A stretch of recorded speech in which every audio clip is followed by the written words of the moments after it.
You're listening to Home and Family Finance here on the Radio America Network. I'm your host, Paul Berry, and we're very pleased to have you here.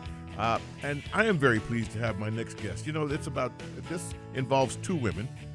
One that I know because she's a neighbor on the Eastern Shore, and the other I know of because she was a famous chef. We're talking about Julia Child, and I think all of us know of her.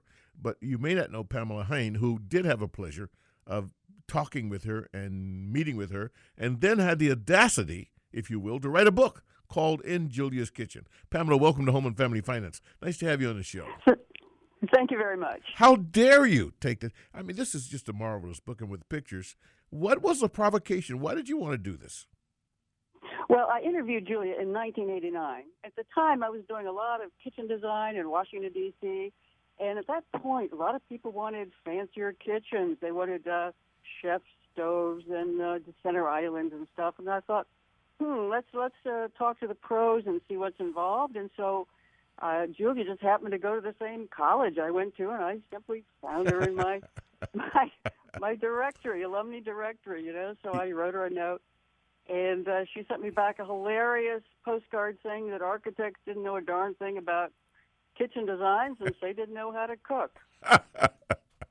She was some person, you know. I love the story. The idea and what caught my fancy is that when I was growing up, and maybe you were the same, the family sat around the kitchen table and we had discussions. We talked about a series of things, everything that was relatable to us. Today, families are all over the place. But what her feeling was what that the kitchen table or eating together was important. Yes, for her, the kitchen table was the hearth. She entertained in her kitchen all the time. People didn't eat in her dining room, no matter how important they were. They sat at her kitchen table. So she would typically have a dinner party for 6, and that's where they ate. And sometimes they would help her a little bit at final preparation. But conversation was very important for Julia at that table. And even on her TV shows, she ate with her staff afterwards. So that was really the essence of all that cooking she did, was to share it with people and to share their lives and stories. What was important to me was if we're going to teach our young people and others the importance of family, the importance of being together, the importance of financial literacy, of planning, you have to sit down and talk about that with people. And no better place when I was growing up than it was around the kitchen table. How about you? Absolutely. I've certainly had many sharing events like that, and we adopted 2 girls from Russia.